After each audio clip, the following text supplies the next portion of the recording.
Magandang araw po sa inyong lahat. Ang kwentong inyong mapapakinggan ay tungkol sa pagsubok na pagdadaanan ng batang si Ismael. Si Ismael ay 15 taong gulang. May ugali itong napakapasaway. Mahilig sumuway sa mga nakakatanda. At ang kanyang ama ay isang pinuno o commander ng kanilang tribo sa baryo ng Ilap-Ilap na malapit sa kinatatakutang gubat. Magbabago ba ang kanyang pag-uugali? Magagampanan niya ba ng maayos ang iiwang posisyon ng kanyang ama sa hinaharap? Mapapanatili niya ba ang kaligtasan ng nakararami? At yan ang tatalakayin natin sa kwentong ito.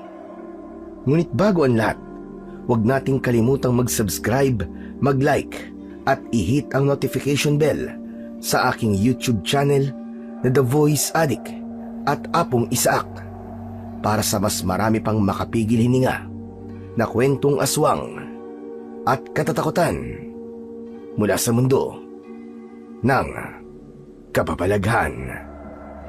Umpisahan na po natin ang kwento. Nako, magagalit na naman ang iyong ama, Ismael.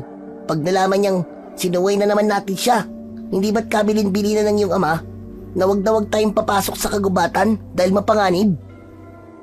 Bakit naman, Elmo? Natatakot ka ba? Naniniwala ka ba sa mga sinasabi ng matandang si Apong Felipe? Wala namang mawawala kung makikinig tayo sa kanila. At saka Ismael, hindi ka ba natatakot na baka mapahamak tayo?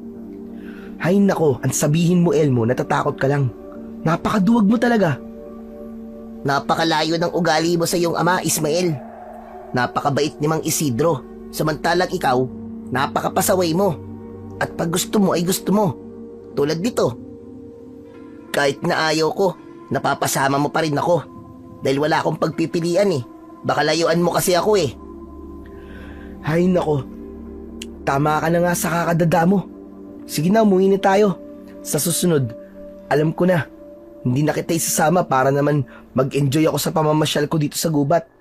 Wala namang nakakatakot dito sa gubat Ang tahimik pa nga at napaka-presko. Ang akin lang naman, Ismael, balang araw magiging pinuno ka ng tribo natin. Magiging commander ka tulad ng iyong ama. Gusto mo ba na hindi ka gustuhin ng karamihan? Hindi na bumabata ang mga magulang natin. Ganoon na din ng iyong ama, Ismael. Kaya dapat, habang may panahon pa, ipakita mo na karapat-dapat ka sa posisyon na maaaring iwan niya sa hinaharap. Naku, matagal pa yun, Elmo. Wala namang sakit si ama Kaya niya pa yun. Kaya habang wala pa ako sa edad na kailangan ko ng maging commander, susulitin ko na, di ba? Ewan ko ba sa'yo, Ismael? Kahit ano namang sabihin ko, may palusot ka pa rin Hinakbayan ni Ismael ang kanyang kaibigang si Elmo upang mapatahimik niya na ito. Dahil naririndi na siya sa pagsasalita ng kanyang kaibigan na tungkol sa pagiging commander niya sa hinaharap. Dahil para sa kanya ay hindi pa siya handa para dito.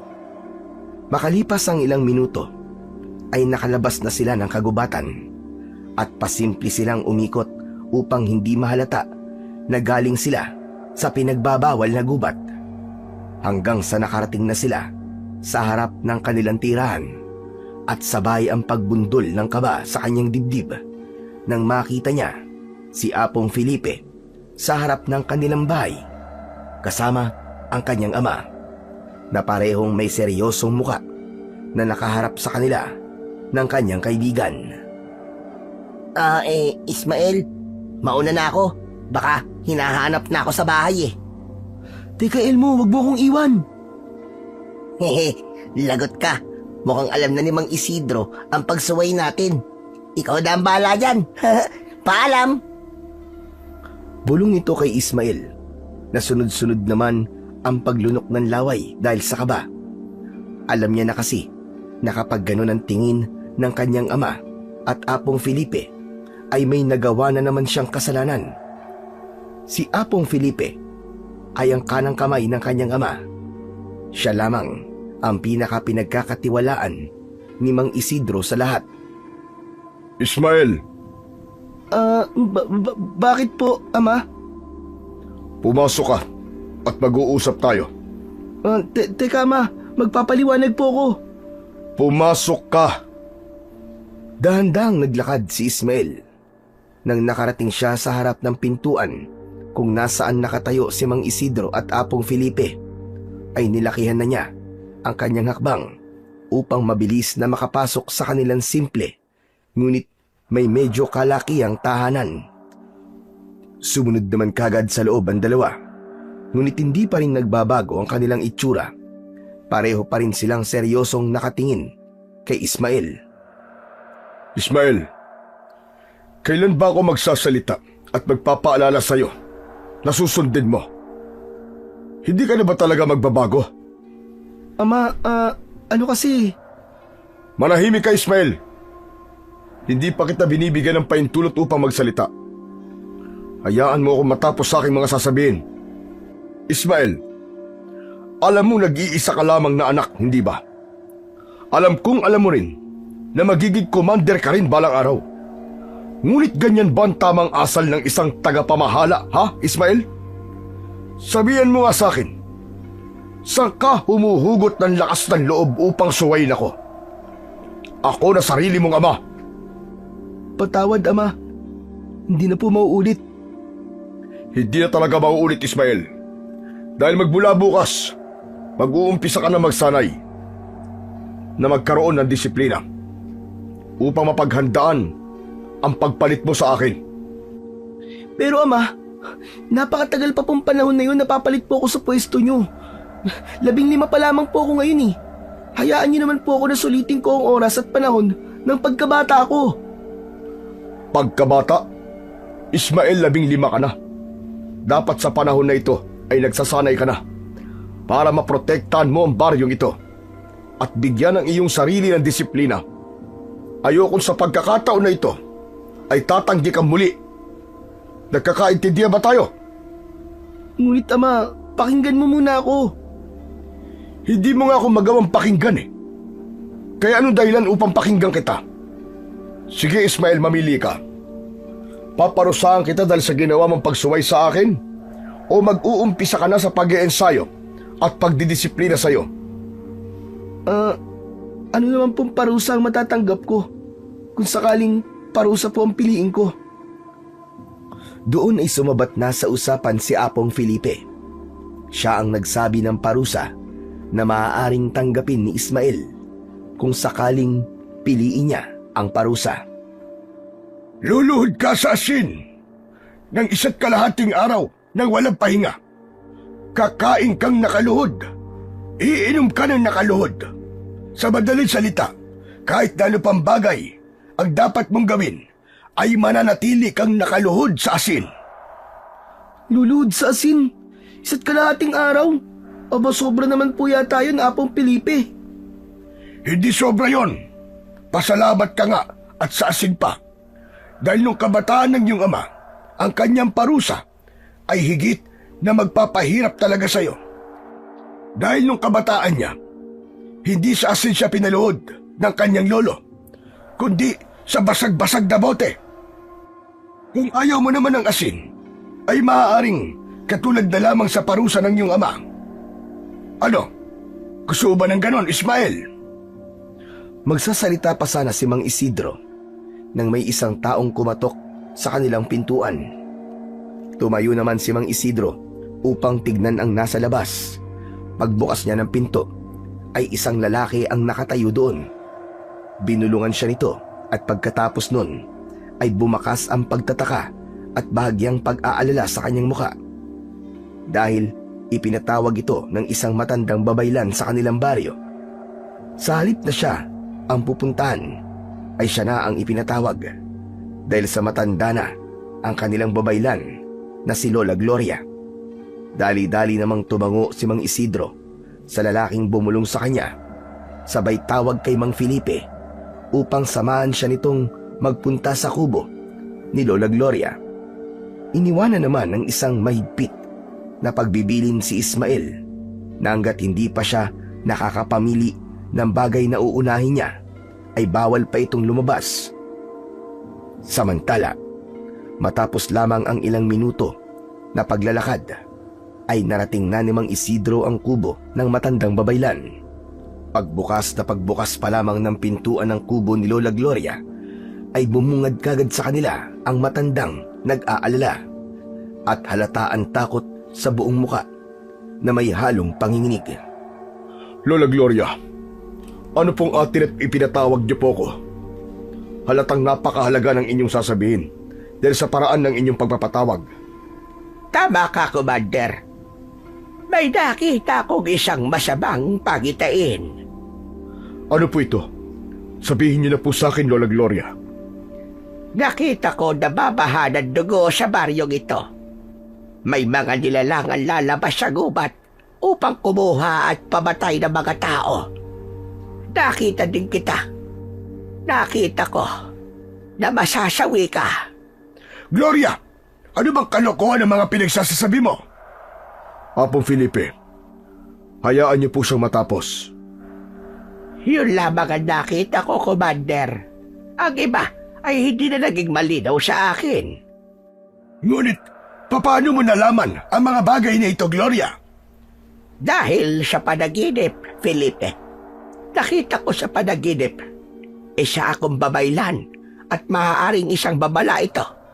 Hindi natin maaaring ipagkibit-balikat ang isang bagay na maaaring maging totoo. Kalokohan, Gloria. Maaaring isang panaginip lamang yon. Naririnig mo ba mga sinabi mo? Ang ating commander ay matatalo at mapapaslang. Napakalaking kalokohan talaga, Gloria. At isa pa, ito ay isang panaginip lamang. Tumingin na si Lola Gloria kay Commander Isidro. Sabay sabing, Nasa iyo, Commander Isidro, kung maniniwala ka. Dahil isa akong babaylan. Kahit na anong bagay ang makita ko sa aking panaginip ay maaaring maging isang babala upang tayo ay maghanda. Tama si Apong Felipe. Maaaring hindi nga totoong isang panaginip lamang. Ngunit wala ring masama kung maghahanda tayo, hindi ba? matapos sabihin ni Lola Gloria ang isang kahindik-hindik na pangitain, ay umalis na si Mang Isidro at Apong Felipe upang sana ay bumalik na sa kanilang tirahan. Ngunit sa daan, habang sila ay naglalakad, merong kakaiba sa hangin ang kanilang nararamdaman at naamoy.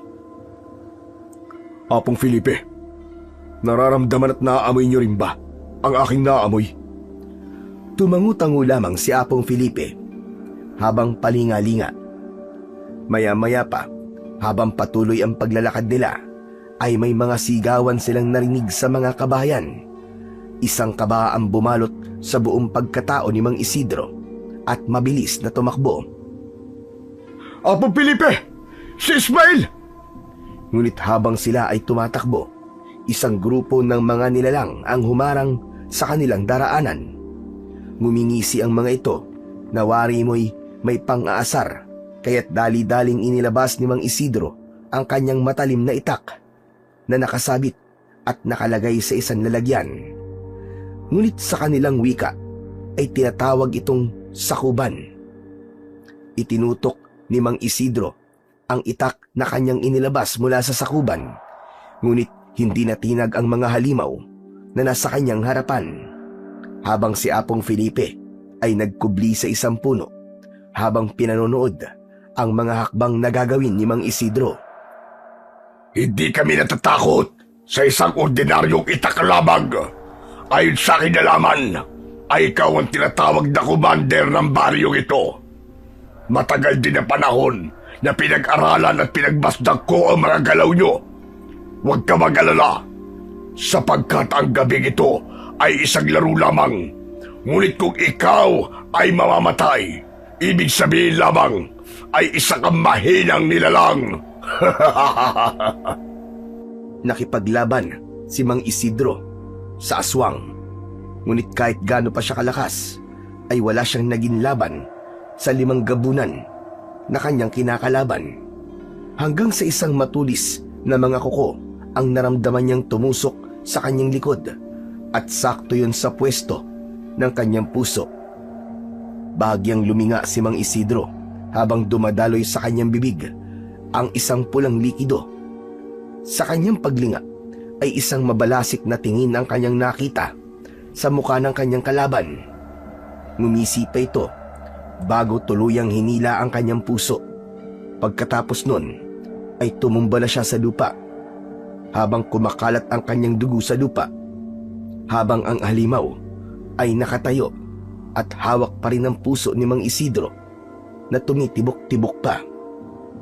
Maya-maya ay sumigaw na parang nababaliw ang halimaw na si Karim, hudyat ng kanilang pag-alis, habang sa lugar na kinaroroonan ni Ismael ay rinig niya ang mga sigawan ng mga tao.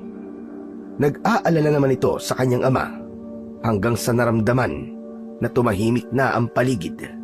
Lumabas ito at isang kalunos-lunos na tagpo ang kanyang nakita.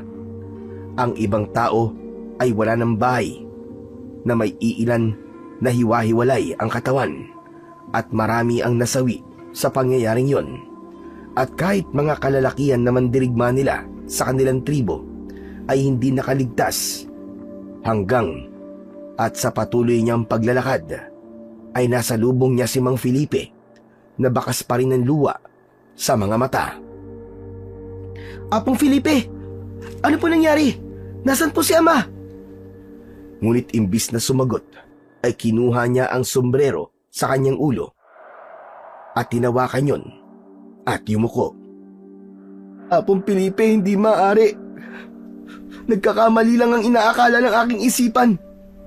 Tama ba ako? Sumagot ka, Apong Felipe! Habang siya ay nagsasalita, hindi na napigilan ng kanyang mga mata ang mapaluha dahil ang ibig sabihin ng ginawang pagyuko at pag-alis ng sombrero ay isang buhay ang nawala, ngunit ayaw niyang isipin na ganun nga ang nangyari. Apong Felipe, tapatin niyo ako! Ano nangyari sa aking ama? Ismael, iho. Ikinalulungkot ko.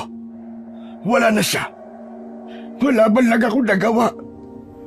Patawad, Ismael. Hindi! Hindi maaari to! Nagsisinungaling ka lang! Napaupo sa lupa si Ismael dahil sa balitang hindi niya inaasahan, bagay na dumurog sa kanyang puso. Inalalayang tumayo ni Mang Felipe ang batang si Ismael upang pumasok na sa bahay. Mabilis naman na dumaan ang mga oras at halata sa mga mata ni Ismael ang puyat dahil sa hindi nito pagtulog. Maya-maya pa ay dumating na ang mga kalalakihan. Dala-dala ang bangkay ng kanyang ama. Napatayo at napatingin si Ismael at hindi makapaniwala sa nakakaawang sinapit ng kanyang ama. Mabilis na lumapit si Ismael upang yakapin ang bangkay at malakas itong sumigaw. Sabay nito ang paghagulgol sa pag-iyak. Ama! Hindi! Hindi totoo to! Panaginip lamang ito! Sinong gumawa sa inito, Ama? Hindi man lang ako nakahingi ng tawad sa mga bagay na ginagawa at pagsumay ko. Ama, gumising ka! At pangako magiging masunurin na ako. Hindi na kita bibiguin sa pagkakataon na to, Ama. Pakiusap. At pangako, Ama, hindi na ako magiging pasaway. Pakiusap lang, Ama. Gumising ka. Gumising ka. Tama na, Ismael. Ipapaayos na natin at ipapalibing na ang kanyang katawan. Kasabay nito ang paglipat sa iyo ng titulong iniwan ng iyong ama.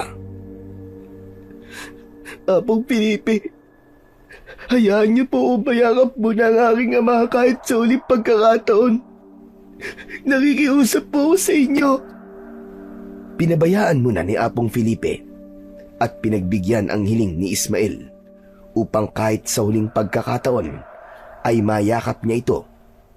Matapos ang ilang oras ay hinanda na ang paglilibingan ng katawan ng kanyang ama at ng iba pang bangkay na walang awang pinagpapapaslang ng mga halimaw na nagtatago sa dilim.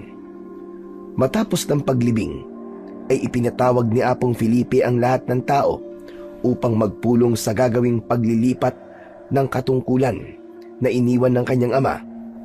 Subalit marami sa mga tao ang hindi nagustuhan ang seremonya ng paglilipat dahil isang 15 anyos lamang ang hahawak ng isang mabigat na katungkulan. At isa na doon ang kaibigan niyang si Elmo. Siya? Ikaw ang hahawak? Ikaw ang magiging commander? Samantalang ang iyong ama ay walang nagawa sa mga halimaw na pumatay sa maraming tao. At isa na doon ang aking ama at ina. Ikaw na walang alam kung hindi sumuway sa mga utos. Kung walang nagawa ang iyong ama, mas lalong wala ka magagawa. Nang dahil sa kapabayaan ng iyong ama, marami ang namatay. Ngayon, saan ako pupunta? Paano kaming mga naiwang pamilya na naulila din sa pagkamatay ng aming mahal sa buhay? Hindi naman nagustuhan ni Ismael ang mga bagay na sinabi ng kanyang kaibigan at bumalot ang galit at kalungkutan sa kanyang muka. Tumahimik ka, Elmo! Wala kang karapatan na pagsalitaan ng ganyan si Ismael. Tama siya, Apong Felipe. Oo, tama ka. Masasabi nating walang nagawa ang aking ama. Ngunit alam kong hindi niya ginusto ang mga nangyaring yon. Alam kong ginawa na ni ama ang lahat. At ang masasabi ko lamang, Elmo, hindi lamang ikaw ang nawala ng mga magulang. Nag-iisa na lamang si ama sa aking buhay. At dahil sa mga demonyong aswang na yun, ay nawala din siya. Matapos yun, ay akma na sana silang aalis. Ngunit tinawag ni Lola Gloria ang batang si Ismael upang kausapin, habang ang matanda naman ay nakatayo at inaalalayan ng isang lalaking mag-aaral ng babaylan. Gusto kitang makausap, Ismael. Ngunit ang gusto ko ay tayong dalawa lamang. Napakahalaga nito, bata. Kaya't sana'y paanyayahan mo ang aking pag-imbita sa aking kubo. Gusto ko tayong dalawa lamang ang mag-uusap. Opo, Lola Gloria. Pagkatapos po ng tanghalian, ay susunod po ako sa inyo. Sige, aasahan ko yan, Ismael. Naglakad na nga si Apong Felipe at Ismael. Habang naglalakad ito, ay nabanggit ni Apong Felipe ang mga pangitain na nakita ni Lola Gloria sa kanyang panaginip. Nasabi nito na nakita ni Lola Gloria ang mga mangyayari sa kanyang ama, kaya't madiin na hinawakan ni Ismael ang kanyang damit. Kung ganun po, Apong Felipe, mauuna na ako sa inyo. Gusto kong malaman ng lahat ng paraan upang mabigyan ng hustisya ang lahat ng mga taong pinatay. Kasama na doon ang aking ama. Tumangutango na lamang si Apong Felipe habang malalaking hakbang ang ginawa naman sa paglalakad ni Ismael upang mabilis na makarating sa kubo kung saan nakatira ang matandang babaylan. At habang naglalakad ito, ay nasulubong niya ang kanyang kaibigan na si Elmo, ngunit hindi man lang siya nilingon nito, kaya't nagpatuloy na lamang siya sa paglalakad. Matapos ang ilang minuto, nakarating na siya sa kubo ng matandang babaylan. Binuksan niya ang pinto at halatang alam na ng matanda na darating siya kahit wala pa sa oras na pinag-usapan. Kaya't inihampay ng matanda ang kanyang kamay, isang tahimik na salita na pinauupo siya nito. Ismael, butit nagpunta ka na ngayon. Nais kong sabihin sa'yo ang bagong pangitain ko. Pero sana ay maniwala ka na darating ng pagpula ng langit na bilog na buwan ay babaha ng dugo sa ating baryo dahil sa pag-atake ng mga aswang na gabunan. Ano pong ibig niyo sabihin, Lola Gloria? Kailangan mong talunin ang mga halimaw na nagkukubli sa kadiliman upang maiwasan natin ang dilubyo na sila mismo ang gagawa. Ano naman po mga gabunan? Ang mga gabunan ay isang uri ng matataas na aswang na may anyong demonyong lupa. Hindi sila natatakot sa araw, hindi katulad ng ibang aswang. Sila ay kilala dahil sa kanilang malalakas na kakayahan. Hindi sila natatakot sa isang ordinaryong itak o patalim. Kung ganun po, paano ko po sila lalabanan? Kung ganun na walang kakayahan ng isang ordinaryong patalim sa kanila.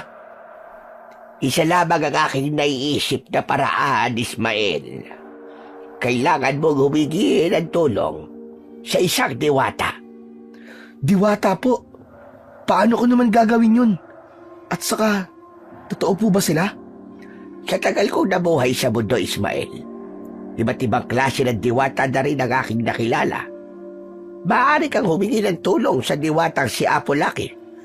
Kailangan mong hingin ang kanyang basbas upang pagdating ng panahon na haharapin mo na ang grupo ng mga gabunan ay may lakas at tapang ka. Si Apollaki ay isang diwata na tagapagtanggol ng mga pinuno. Ang sino mang makakuha ng kanyang basbas ay magiging malakas na hindi mahihigitan ng sino paman at magkakaroon ng isang tapang na kailanman ay hindi matatalo ng takot. Kung gusto mo siyang makausap at mahingi ang kanyang basbas, maaari mo siyang tawagin sa kagubatan gamit ang isang dasal. Ngunit isang babala lang sa iyo. Ang pagtawag mo sa diwatang si Apollaki ay isang mapanganib na gawain, sapagkat lahat ng nilalang na nagtatago sa dilim ay maaaring marinig ang iyong dasal. At dahil alam nila na mapupuksa sila na kapangyarihan na ibibigay sa iyo ni Apollaki, ay gagawin nila ang lahat upang maudlot ang ritual o dasal na iyong gagawin.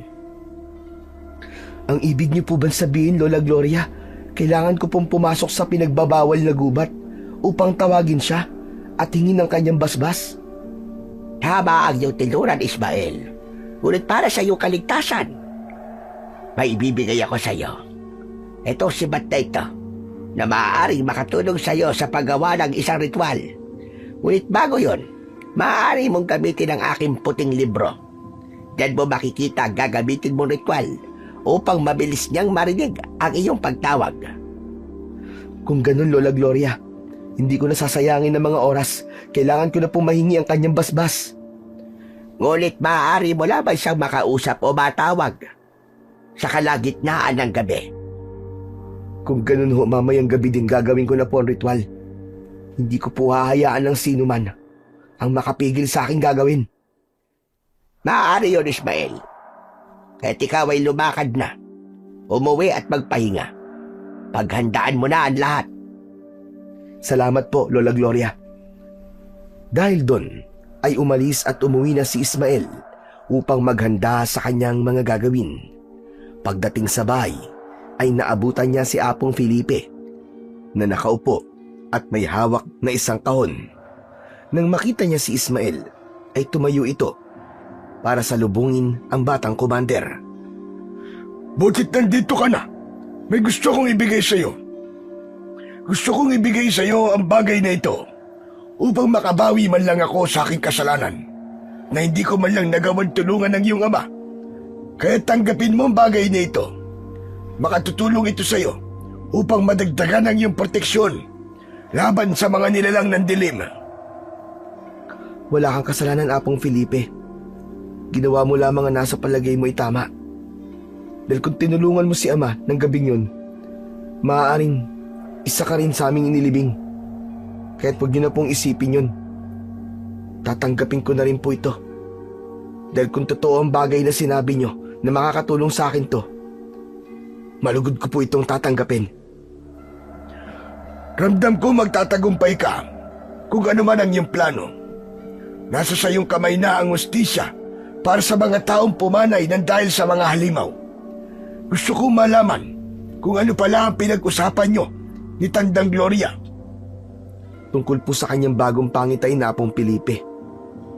Binigyan rin po niya ako ng gabay upang lalo pang palakasin ang aking puwersa. Sa darating na digmaan ay hindi ako hihingi ng tulong sa mga kalalakihan. Ayoko pong madagdagan pa ang mga taong mapapahamak. Gagawin ko po ito ng ako lang mag-isa. at malakas ang loob ko. Nakakayanin ko po ang lahat. Kung ganun, Ismael, wala akong karapatan para pigilan ng iyong mga gustong mangyari. Ngunit sigurado ka ba? Nakakayanin mo? Napakalakas nila. Hindi sila ordinaryong nilalang lang.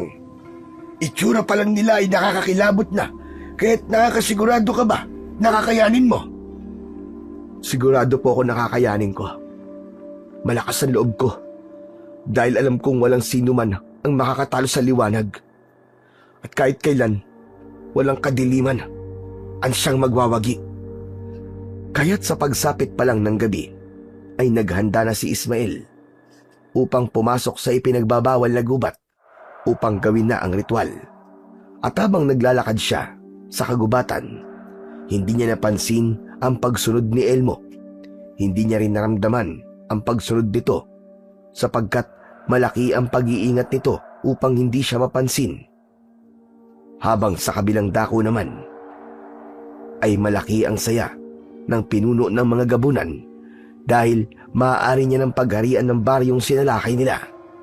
Dahil ang alam niya ay wala ng pinuno. Dahil napaslang niya na. Ang kailangan niya na lamang gawin ay mapasakamay niya ang mga tao sa baryo at gawin itong tulad nila upang sa ganun ay lalong lumakas ang puwersa nila para sa darating na kabilugan ng buwan.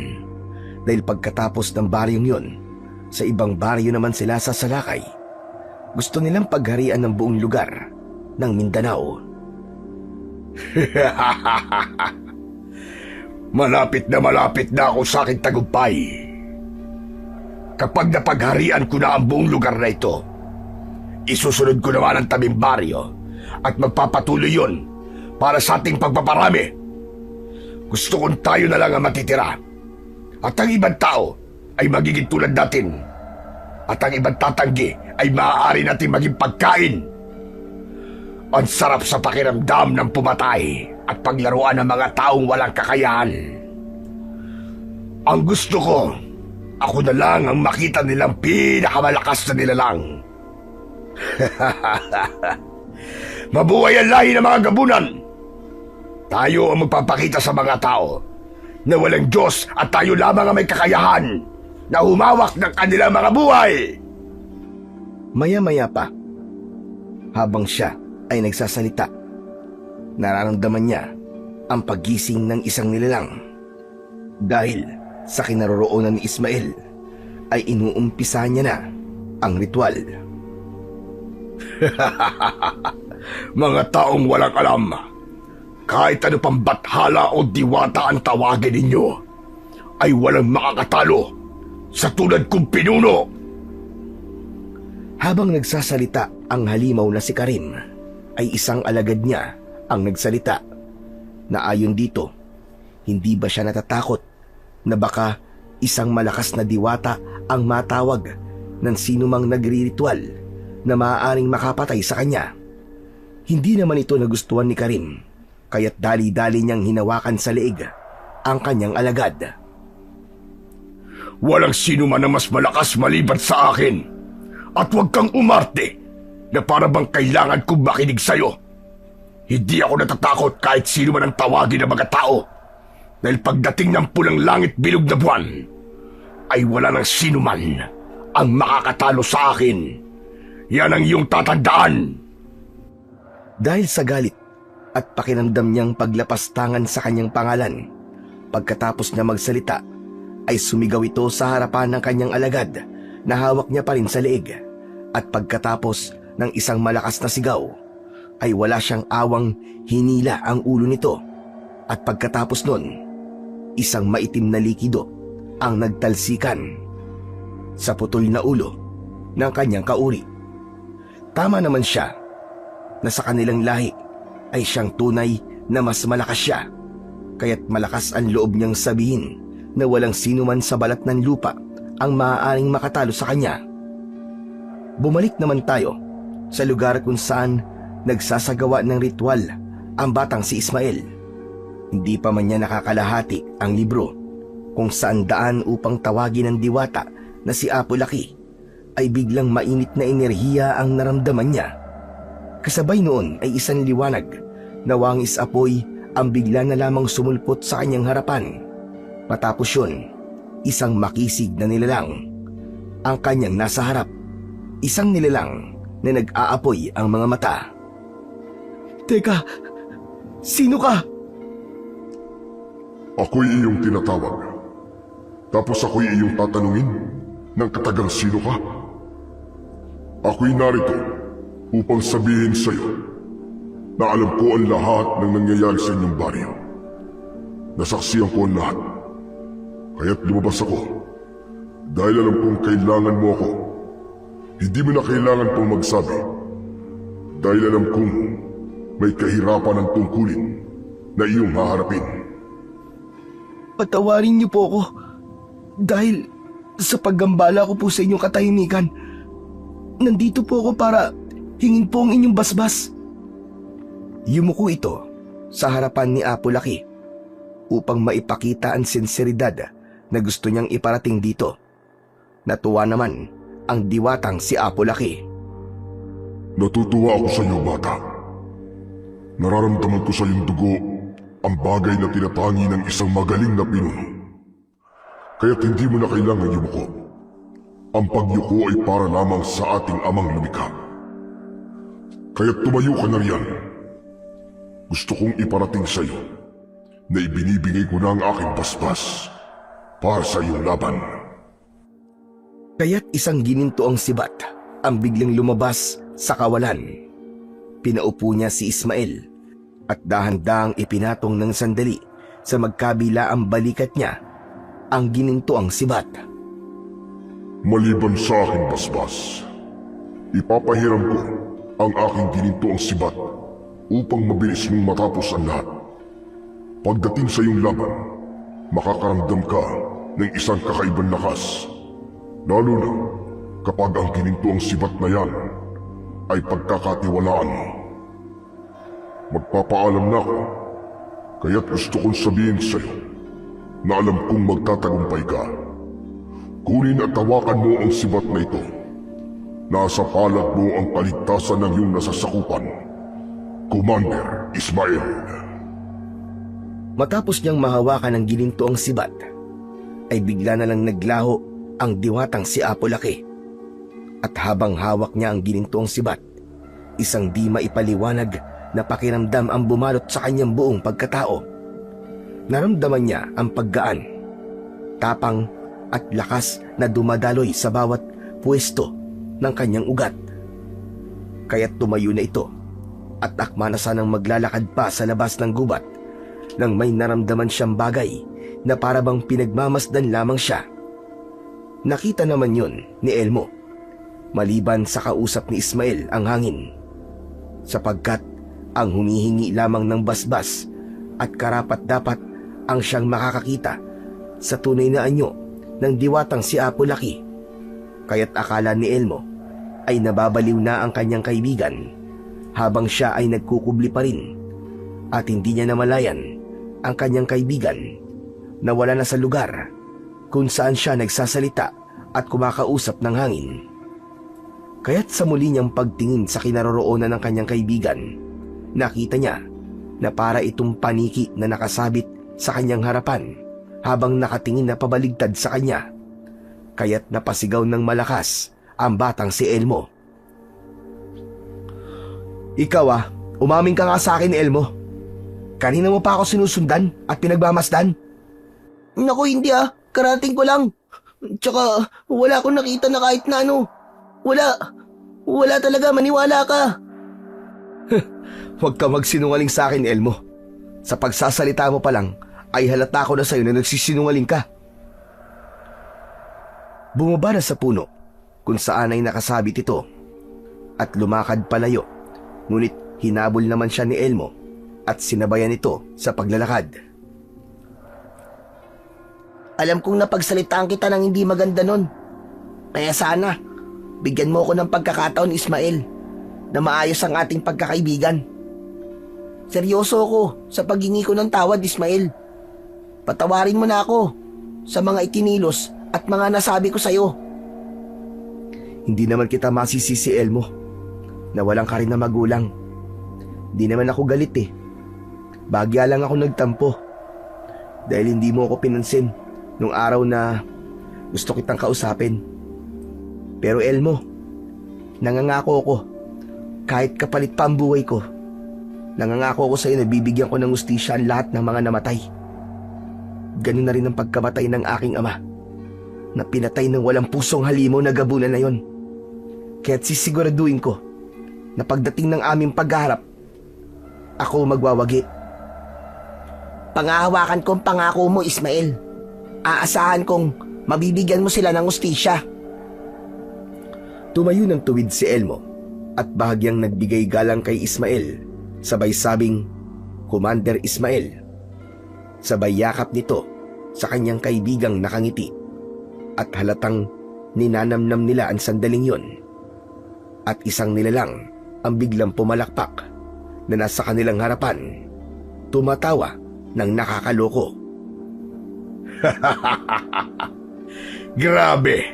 Nakakatuwa naman kayo. Nakakatunaw kayo ng puso. Akala nyo ay matatalo lamang ako ng isang tulad mo? Anong hustisya ang pinagsasabi mo? Walang ganon, bata. Napahawak sa sibat si Ismael nang makita niya ang isang nakakatakot na nilalang sa kanyang harapan. Ikaw na demonyo ka! Subukan mong lumapit at sisiguraduhin kong mapapatay kita! Uy! Grabe! Natakot naman ako sa iyong sinabi, bata. Para sa iyong kaalaman, ako ang pinakamalakas na nilalang sa gubat na ito. At dahil wala pa sa takdang oras, ay hahayaan ko kayong makalis. Pero bago yun, may napansin ako sa iyong itsura.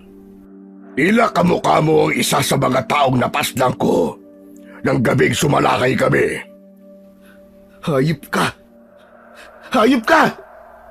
Labanan mo ko! Papatayin kita!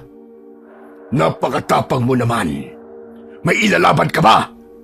Isang batang sipunin ang makikipaglaban sa akin. At halata sa reaksyon mo na tama ako. Ang iyong ama nga ang siyang isa sa mga taong kinuhanan ko ng puso. Kung masarap ang laman niya, mas lalong masarap ka. Pero wala pa sa takdang oras. Kaya huwag ka mag-alala. Sa darating na oras, pagsapit ng pulang langit bilog na buwan, hahayaan kong makasama mo kagad ang iyong ama. At para malaman mo ang paraan ng pagpatay ko sa kanya, ay ang sarili ko lamang na mga kamay ang aking ginamit upang mapatay siya. Wala akong ginamit na anuman sandata, maliban sa aking mga kuko. Pagkatapos nun, ay bigla na lamang itong umalis at nawala sa gitna ng kadiliman. Habang si Ismael naman ay nagngingit-ngit na sa galit dahil sa mga sinabi ng halimaw. Kung naririnig mo pa akong demonyo ka, kung may mamamatay man sa ating dalawa, ay ikaw yon! Yan ang tatandaan mo! Sigaw nito. Sabay nito ang paglabas ng masaganang luha sa kanyang mga mata dahil sa sinabi ng aswang at sa pagsasalaysay nito kung paano niyang walang awang pinatay ang dating commander na si Mang Isidro. Tama na, Ismael. Patunayan mo sa kanya na kaya mong patayin siya. Huwag mo nga hayaang mabuhay siya. Patayin mo siya. Gawin mo sa kanya ang bagay na ginawa niya sa ating mga magulang. Tama ka, Elmo. At ibabalik ko siya sa impyerno kung saan siya nababagay. Naglakad na sila at umuwi. Sa pag-uwi nila ay dali-daling humiga ang batang commander upang magpahinga. Ngunit hindi siya dalawin ng antok, kaya't siya ay tumayo at naglakad patungo sa silid ng yumao niyang ama. Pagdating doon ay humiga siya sa higaan at sandali pa'y kinausap ang kanyang ama. Ama, kung naririnig niyo man po ako, gusto ko pong malaman niyo na mahal ko po kayo. Kaya't bago sumapit ang pulang langit bilog na buwan, ay hindi ko hahayaan na hanggang sa katapusan ay humihinga pa rin ng hayop na pumaslang sa inyo. Nangangako po ako, Ama, na gagawin ko ang lahat upang mapanatili ang kaligtasan ng mga tao. Gagampanan ko po ng maayos ang iniwan niyong tungkulin. Ngunit bilang commander ng buong tribo, hindi ko hahayaang magbubuwis na naman ng buhay ang ating mga kababayan. Sa darating na laban, ay ako na lamang po ang mag-isang lalaban sa kanila. Uubusin ko po silang lahat at patutunayan ko sa lahat na bilang anak ng isang malakas na commander, papatunayan ko na karapat-dapat ako at mamahalin ko ang tungkulin na ito, Ama. Pagkatapos niyang sabihin yon, ay bumuhos na ang luha mula sa kanyang mga mata at niyakap niya ang unan ng kanyang ama. Pagkatapos nun ay nakatulog na siya at sa kanyang panaginip ay nakita niya ang kanyang ama na nakatingin sa kanya at nakangiti. Sa panaginip niya ay niyakap siya nito at kinausap. Anak, pinagmamalaki kita. Alam kong kaya mo. Nararamdaman kong magtatagumpay ka sa iyong misyon. Mahal na mahal kita, anak. Ama, mahal na mahal din po kita. Sobrang mahal na mahal po kita. Nagyakapan ang mag-ama sa panaginip hanggang isang malakas na pagkatok sa pintuan ng kanilang bahay ang kanyang narinig. Dali-dali siyang tumayo at pinagbuksan ng taong kumakatok sa pintuan. Pagbukas niya ay nasa harapan niya si Elmo, nakasama si Apong Felipe na may dalang pagkain at prutas. Kasama din nila ang lahat ng mahuhusay na tagapagsanay. Wala namang sinayang na oras ang batang si Ismael at pinapasok niya ang kanyang mga panauhin at naghanda para sa kanyang pagsasanay. At pagkatapos niyang kumain ng agahan, ay madali niyang tinawag ang mga tagapagsanay. Kinuha niya naman ang sibat na ibinigay sa kanya ni Lola Gloria upang gamitin sa pagsasanay. Hindi na muna niya ginamit ang sibat na ipinahiram ng diwatang si Apo Laki dahil hindi pa yon ang tamang oras. At kita naman sa batang si Ismael ang sinseridad sa mga mata nito. Lumabas na ito at nagsanay kasama ang mga taong isinama ni Apong Felipe upang sanayin siya. Grabe! Kahanga-hanga si Ismael, Apong Felipe. Nakayanan niyang magpakatatag. Samantalang ako, napagsabihan ko pa siya ng masasamang salita. Hindi ko iniisip ang mararamdaman niya. Akala ko nun, isang pasaway at walang pakialam sa mga utos si Ismael.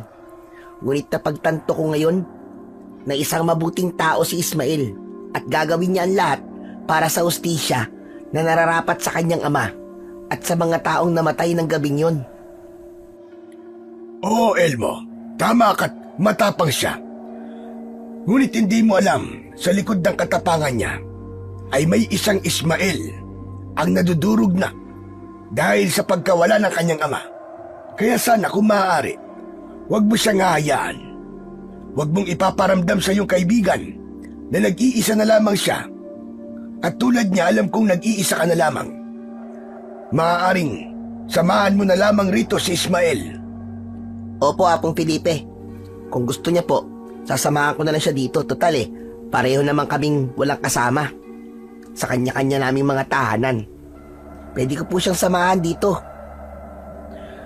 Nakikita ko ang sarili ko sa iyo, Elmo. At nakikita ko naman ang lolo niya sa pagkatao niya. Kaya't natutuwa ako sa inyong pagkakaibigan. Nakikita kong ugali namin ng kanyang lolo. Matitigas din ang ulo. Kaya't hanggang ngayon ay nasa tabi pa rin nila ako. Dahil nangako ako sa lolo niya noong buhay pa ito na kahit anong oras man ang dumaan, mananatili akong nakatayo sa tabi ng kanilang pamilya. Kaya Elmo, gusto kong ipasayo, mangako ka na hindi ka aalis sa tabi ng ating bagong commander. Mananatili ka sa kanyang tabi magpakailanman. At habang ikaw ay humihinga, ay mananatili ka bilang kanyang kanang kamay. Grabe naman po kayo, Apong Felipe. Para namang mawawalan na kayo dahil sa mga pinagsasasabi nyo. Para nagpapaalam na po kayo. Sa kalagitnaan ng pag-uusap nila, ay narinig nila ang mga tagapagsanay na sumisigaw na para bang nahihirapan. Kaya't lumabas ng kubo si Elmo at si Apong Felipe ay nagulat sa kanilang nadatnan dahil nauna pang tumumba ang mga tagapagsanay niya kesa sa kanya. Anong kalokohan ito? Mga peking tagapagsanay kayo. At parang hindi pa man kumikilos itong si Ismael. Nagtumbahan na kayo. Totoo po sila, Apong Felipe. Maaring hindi nila kinaya ang lakas ng basbas na ibinigay sa akin ng diwatang si Apo Laki. Nagsitayo ang mga tagapagsanay at bahagyang yumukod sa batang commander upang magpaalam na, habang si Apong Felipe naman ay nagulat at nanlaki ang mga mata sa sinabi ni Ismael. Apong Felipe, ayos lang po ba kayo? Bakit ganyan po ang itsura nyo na para bang nakakita po kayo ng multo? Totoo ba narinig ko, Ismael, na binasbasan ka ng isang diwata na si Apo Laki? Opo, may problema po ba? Mabagin langit, hindi ako makapaniwala. Ayon sa kwento ng aking mga ninuno, hindi basta-basta nagbibigay ng basbas ang isang diwata kung hindi ka nito nakitaan ng isang busilak na kalooban at sapat na tapang. Ikaw, makakayanan mong talunin ang mga halimaw na walang kahit isang pagsasanay, sapagkat ang basbas ng diwatang si Apo Laki ay isang napakalakas na sandata. Sigurado ako na may potensyal ka, Ismael, sapagkat binigay sa iyo ni Apo Laki ang basbas na hindi niya ginagawa sa mga taong hindi karapat-dapat. Ang ibig lamang sabihin ay may malinis kang dugo at busilak na puso. Teka, makikisabat lang ho. Ismael, ang sinasabi bang Apo Laki yung hangin na kausap mo? Pagkatapos mo magsalita ng mga lingwaheng hindi ko maintindihan? Oo, Elmo. Pero hindi hangin ang kausap ko ng panahong yun. Ang mismong si Apo Laki ang nakausap ko. Nag-aapoy ang kanyang mga mata. Makisig ang pangangatawan niya. At may mga tato na parang walang anumang ibig sabihin. Dahil hindi mo siya nakita, Elmo, ang ibig sabihin ay si Ismael lang talaga ang karapat-dapat. Aray ko naman, Apong Felipe, para naman pinapalabas niyong masamang tao ako eh. Ay nako, Elmo, ewan ko sa'yo. Hindi naman yun ang ibig ko sabihin. Dahil kung talagang karapat-dapat ka, ay makikita at masisilayan mo ang tunay na anyo ng diwatang si Apo Laki. Ganun po ba yun? Hehe, akala ko kasi ng gabing makita ko si Ismael na nagsasalita mag-isa, inaakala kong nababaliw na siya. Ngayon naiintindihan ko na. Alam mo, Ismael, napapahanga mo ko. Alam ko naman na mabigat din ang pinagdadaanan mo. Pero ayan ka, nagpapakatatag para sa ustisya na inahangad mo. Bilang kaibigan mo, Ismael, natutuwa ko na makita kang napakalakas. Nakakabilib ka, Ismael. Ay sus! Samantala, nung inililipat sa akin yung titulo, galit na galit ka. Kesyo ganyan, napakabata ko, na ganito, bla bla bla bla. Tapos ngayon natutuwa ka na. Kakaiba ka rin no? Pasensya naman. Nadala lang naman ako ng galit ko nung panahong yun eh. Di ko naman alam na didibdibin mo pala. Ang laki kaya ng tampo ko sa'yo. Isipin mo, dinaraanan mo lang ako na parang hindi tayo magkakilala. Napakasakit nun Hay naku mga bata kayo. Tama na. Ang mahalaga naman ay naging maayos na kayo. At ayan, nagkasundo na kayo muli. Ipangako nyo na lang sa akin na hanggang sa inyong paglaki o pagtanda ay pananatilihin ninyo ang matatag na pagkakaibigan ninyo. Nakakatuwa kasi kayong dalawa. Dahil nakikita ko ang sarili ko sa batang si Elmo at sa'yo naman, Ismael, nakikita ko sa'yo ang iyong lolo, ang ama ng iyong yumaong ama. Si Lolo Nilo po ba yun? Tama ka, Ismael. Siya ang isa sa mga pinakamatalik kong kaibigan. Magmula nang mailuklok ang iyong lolo bilang isang commander ng ating baryo, ay hindi ako umalis sa kanyang tabi. At dahil sa kanya, ay nabubuhay pa rin ako. Matagal na panahon na may ibang tribo ang gustong kunin sa atin ang baryong ito. Nakipaglaban kami at hindi nagpatalo. Ngunit nang malaman namin na hindi ordinaryong tibo ang mga mananakop na yon, ay natakot kami. Ngunit hinarap namin ang takot. Ngunit sa katigasan ng aming mga ulo, ay napaslang siya. Ako dapat ang mamamatay nun kung hindi niya hinarang ang mga kamay na kukuha sa aking puso. At siya namatay. Napatay namin ang pinuno ng mga halimaw na tribo na yon. At natalo sila. Ngunit kapalit naman nun ay ang buhay ng iyong lolo. Kaya't ang iyong ama ang isinunod sa titulo. At ngayon ay ikaw naman. Ngunit dahil sa kaduwagan ko, ay nawala siya. Apong Felipe, hindi ko naman po kayo sinisisi. Wala akong may kasalanan. May dahilan po ang lahat ng nangyayari. Tulad po ng mga sinabi sa akin ni Elmo, may dahilan din po ang lahat ng yon. Aba Ismael, bakit naman ako nasali dyan? Nananahimik ako dito eh. Napakasensitibo naman. Nagbibigay lang naman ako ng halimbawa eh. Tama na nga yan mga bata. Ang tanong lamang Ismael, ano ang magiging plano mo? Dahil po sa sinabi nyo na kahit walang anumang pag-iensayo ang gawin ko, ay may basbas ako ni Apo Laki. Pagdating po ng gabi, na hinihintay na mga gabunang aswang, doon ko isasagawa ang paniningil ko. At ako lamang ang lalaban sa mga gabunan. Ayoko na pong madagdagan pa ang mapapaslang nila. Teka Ismael, anong ibig mo sabihin? Hindi ka hihingi ng tulong sa mga mandirigma ng ating tribo? Aba, hindi naman pwede yun. Paano kung mapahama ka? Iisa ka lamang nalalaban sa mga halimaw na yon? Hindi biro ang lakas nila. Pag-isipan mo mabuti. Pwede naman kaming tumulong eh. Tsaka ano pang silbi ng mga itak namin kung hindi naman magagamit sa labanan? Elmo, sana maintindihan mo. Ayoko lang sa bandang huli ay may pagsisisihan ako. Magsasalita pa sana si Elmo, ngunit pinigilan siya ni Apong Felipe dahil naintindihan niya ang mga gustong iparating ni Ismael. Kaya't isang plano ang nabuo sa kanyang utak na hindi niya ipapaalam kay Ismael. Sa loob at kumain. Mamaya niyo na ipagpatuloy ang mga yan, Ismael, Elmo.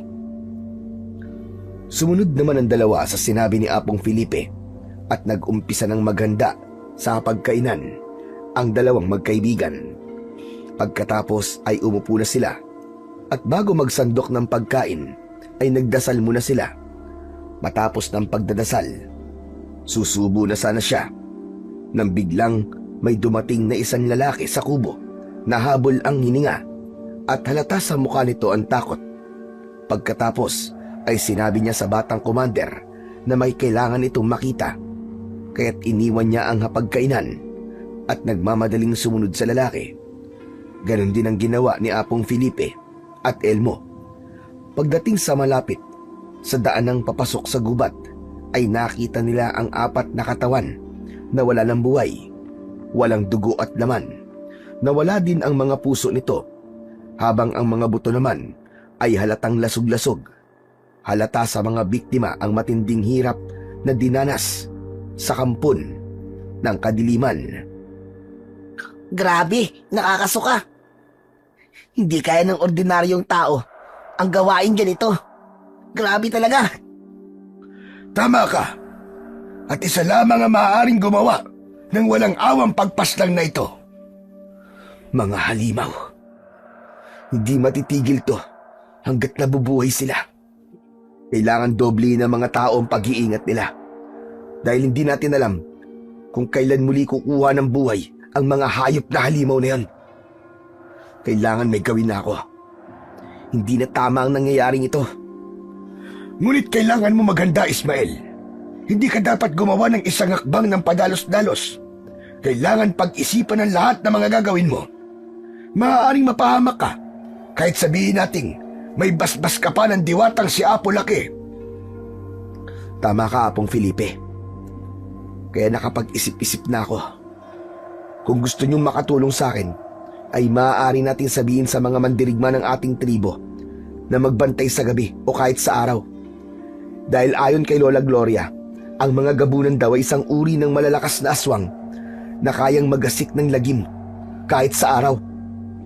Kung ganon, ako na ang bahala sa tungkulin na yan, Ismael. Ipaparating ko sa mga kalalakihan ang ibig mong mangyari. Hindi na kailangan, Elmo. Ako na mismo ang haharap sa mga tao. Sabihan niyo na lamang ang mga tao na gusto ko silang dumalo sa pagpupulong bukas. Ayoko na masundan pa ang mga taong ito. Ayoko na sa susunod na gabi o araw ay madadagdagan pa ang bilang ng mga taong walang awang pinagpapaslang. Sige, Pards. Ako nang bahala. Lalakad na ako upang maparating na sa mga tao ang nais mo. Nang makaalis na si Elmo, ay ipinag-utos ni Ismael na ilibing ng maayos ang mga taong natagpuang walang buhay. Ipinabalot niya ang mga ito sa mga tela at pagkatapos ay ipinalibing na niya ang mga ito malapit sa ibang taong inililibing nung nakaraang araw. Hindi mapigilan ni Ismael ang galit na bumabalot sa kanyang puso sapagkat naaawa siya sa mga taong nawalan ng mga mahal sa buhay dahil sa kagagawan ng mga aswang na gabunan. At sa kabilang dako naman sa kuweba kung saan naroon ang grupo ni Karim na pinuno ng mga gabunan ay naghahanda upang sa ikatlong gabing pagsalakay sa mga tao upang kumuha naman ng iilang birheng kababaihan upang ikulong para sa darating na pulang langit bilog na buwan, para sa mga kakailanganin ng dugo na ipanliligo nila sa kanilang buong katawan. Lahat ng mga kukunin nyo ay dapat mga birhen lamang dahil mas mabango ang dugo nila. Pagsapit ng gabing hinihintay nating lahat, wala na makakapigil sa atin. Tayo na ang kikilalanin nilang Panginoon at magmamakaawa silang lahat para sa kanilang buhay. Ang bagay na yon ang pinakamasarap marinig. Habang umiiyak sila, ay may nagmamakaawa para lamang hindi sila patayin. Parang isang musikang nasa tono. Lumakad na kayo. Gusto kong dagdagan nyo ang mga birhen na kababaihan na dadalhin ninyo.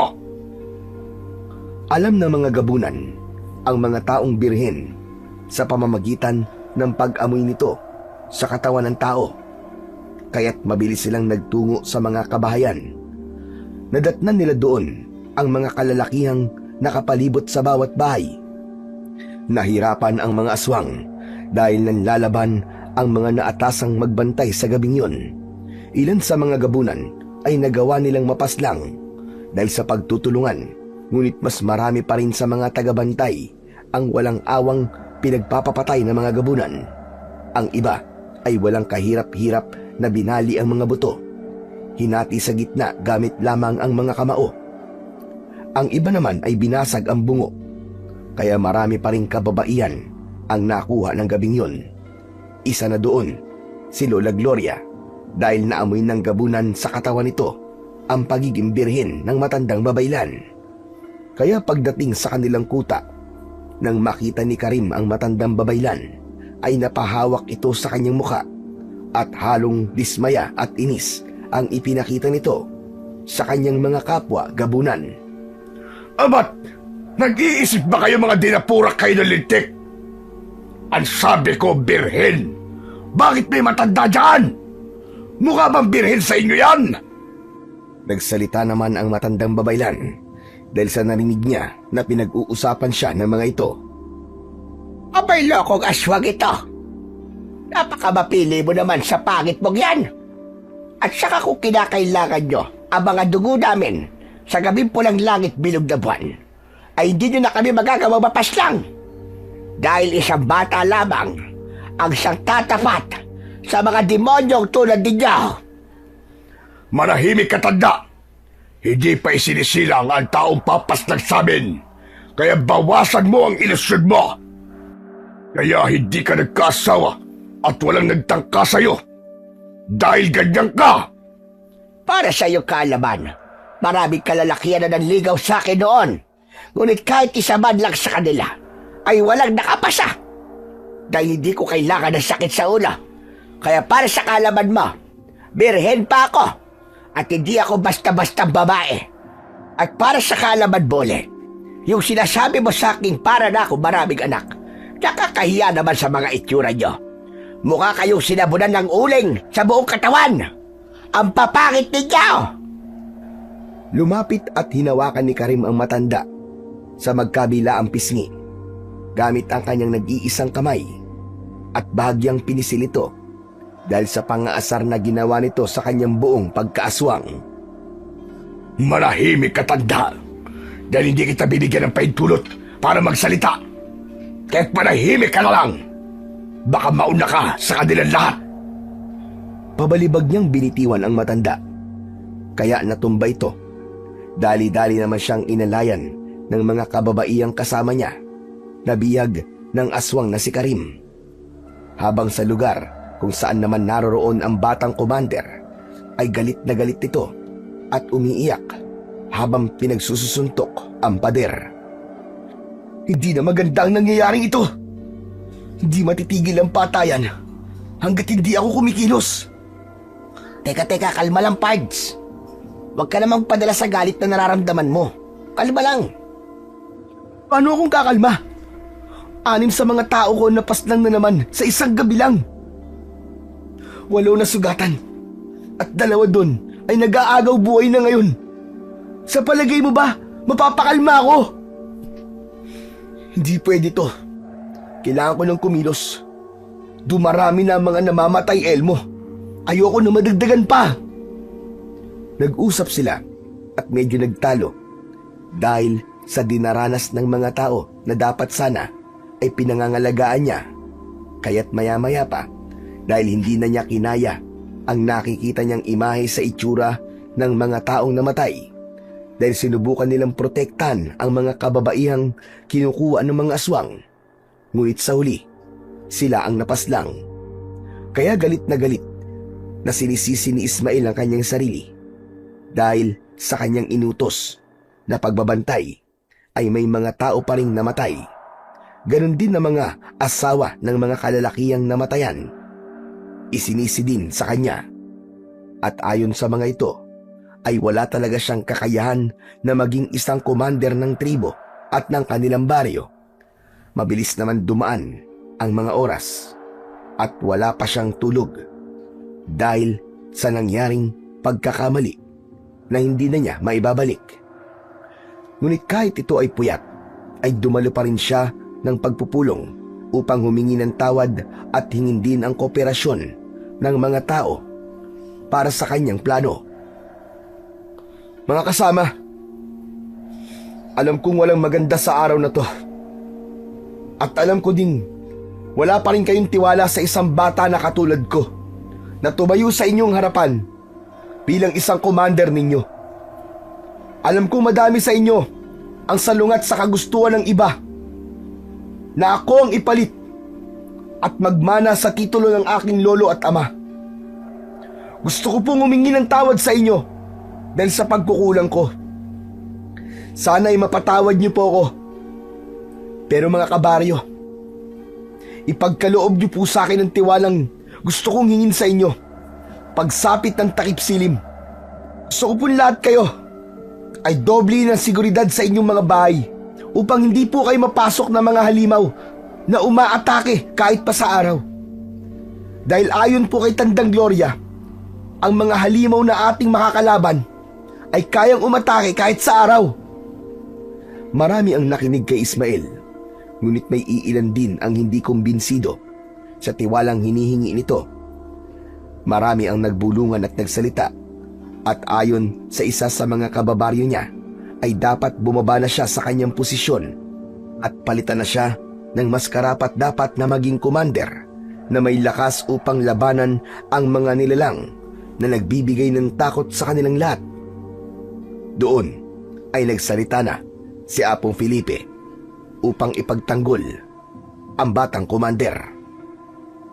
Sandali lang naman mga kasama. Alam nating bata siya. Ngunit alam kong alam niyo din na nanggaling siya sa pamilya ng mahuhusay pagdating sa pagiging commander ng ating tribo.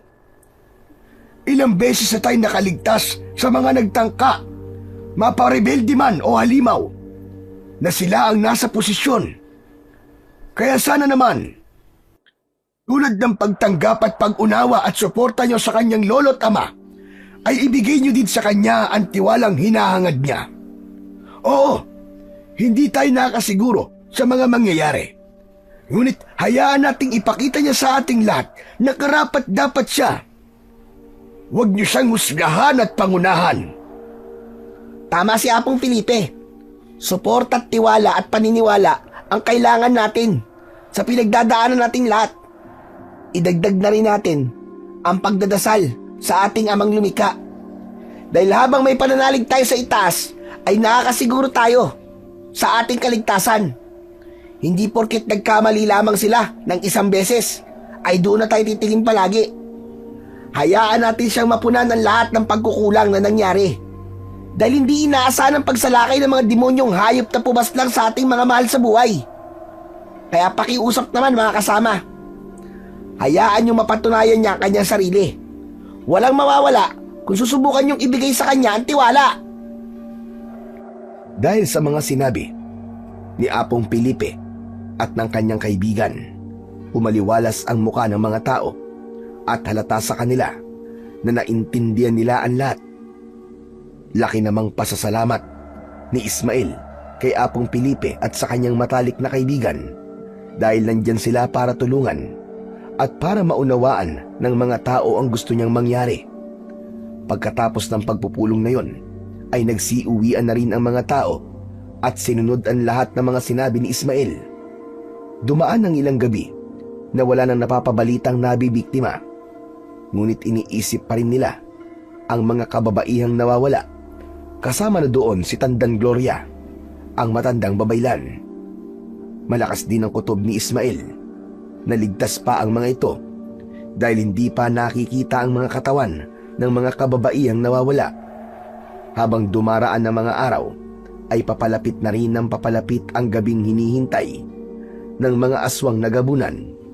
Habang sa lugar naman na kinaroroonan nila, ay patuloy na nagsasalita ang matandang babaylan na kinaiinis naman ni Karim. Dahil sa inis, pinagbabatukan niya ang mga kalahi niyang gabunan na may sala sa pagkuha sa matandang babaylan. Ikaw, at ikaw! Lahat kayong mga walang utak! Kung hindi niyo isinama matandang ito, ay wala sanang parang bubuyog na laging tumutunog sa akin tenga. Naririndi ako. Rindi! Ibalik niyo na yan sa baryo. Hayaan niyo na matandang yan. Dahil kahit patayin niyo yan, ay wala namang kwenta yan dahil matanda na yan. Tulad na sinabi niya, wala siyang mga anak. Wala naman iiyak kapag namatay siya. Kaya itapon niyo na lamang yan pabalik sa baryo kung saan niyo kinuha. Hindi na ako natutuwa. Hindi ako makapagpahinga. Dinaig pa niya ang mga maiingay na manok sa umaga. Madali kayo! Ilabas niyo na ang matandang yan sa kuwebang ito! Ibalik niyo na sa baryo! Ngunit lingid sa kaalaman ni Karim, ay nasa plano ng matandang babaylan ang inisensya at umaayon naman ang lahat sa kanyang plano dahil ang planong yun ay isa sa mga pinag-usapan nila ng mga kababaihan na kasama niya na biniyag ng aswang na si Karim. Inilabas na siya ng gubat at itinapon uli sa baryo. Pagdating nila doon ay nakita ng mga tao ang ginawang pagtapon ng mga gabunan sa matandang babaylan. Kaya pagkaalis pa lamang ng mga gabunan ay dali-dali na nilang ipinatawag ang batang commander at ang matandang si Apong Felipe. Habang naglalakad ang dalawa, ay hindi nila maiwasan ang hindi maiyak dahil akala nila ay isa na rin si Tandang Gloria sa mga biktima at pinaslang. Ngunit pagdating nila doon ay naabutan nila ang matanda na nakaupo at pinapainom ng tubig at pinapakain ng tinapay. Mabilis na lumapit ang batang si Ismael at yumakap sa matanda. Ganon din ang ginawa ng matandang si Apong Felipe. Teka nga, bakit ba nakikiyakap ka rin ha, Felipe? Napakamanyakis mo namang matanda ka. Aba, grabe naman ang matandang ito. Hindi ba pwedeng nag-aalala lamang ako sa'yo? Tinawag mo pa ako manyakis. May mamamanyak pa ba ako sa'yo? Aba, balay ko ba? Sa tanda kong ito nagawa mo pang pagdasaan ako. Hindi mangyayari yung Gloria. Hinding-hindi! Natawa naman ang batang nakikinig sa kanila. Maya-maya pa ay kinumusta na ng batang commander ang matandang babaylan. Lola Gloria, hindi ba nila kayo sinaktan? Kumusta po kayo? Mabuti lang ako. Sumakit lang ang katawan ko dahil sa paghagis nila sa akin. Aray ka! Ang balakang ko. Buti po't hindi nila kayo sinaktan at pinalik nila kayo rito. Dahil nagplano ako na mabuti, Ismael. Araw at gabi ay wala akong tigil sa pagsasalita. Ngunit isa lamang yon sa aking mga plano. Alam ko na ang kuta nila. At ang mga kababaihan na naroon ay alam ang aking mga plano. Ngunit nanganganib sila sa darating na pulang langit bilog na buwan. Dahil ang mga dugo nila ang gagamitin panligo ng mga hayop na yon. Kaya dapat maghanda ka na, Ismael. Ngayon pa lang ay dapat buo na ang loob mo. Halang ang bituka ng mga demonyong gabunan na yon. Swerte ko na lamang talaga dahil hindi nila ako pinatay at ibinalik lamang nila ako rito. Nakikiusap ako sa iyo, Ismael. Iligtas mo sila, ang mga bihag. Ubusin mo ang lahi ng mga gabunan. Opo, Lola Gloria. Uubusin ko po talaga silang lahat. Hindi ko hahayaan na may susunod pa sa mga taong walang awa nilang pinagpapapaslang. Tama na. Tama na ang kasamaan nila. Hindi ko hahayaan na malagdagan pa. Dahil sa oras na maningil ako, pati interes ay kukunin ko. Bahagya namang napangiti ang matandang babaylan dahil sa kanyang narinig. Dahil ramdam niya sa batang si Ismael ang bagong pag-asa. Isang pangitain ang nakita niya na mangyayari sa hinaharap at alam niyang kaya niya pang baguhin yon. Kaya't hindi niya sinabi sa bata ang mga bagay na nakita niya sa hinaharap. Mabuti pa po, sa bahay na po kayo tumuloy. Mas magiging ligtas po kayo doon. Naghihintay po sa atin doon si Elmo.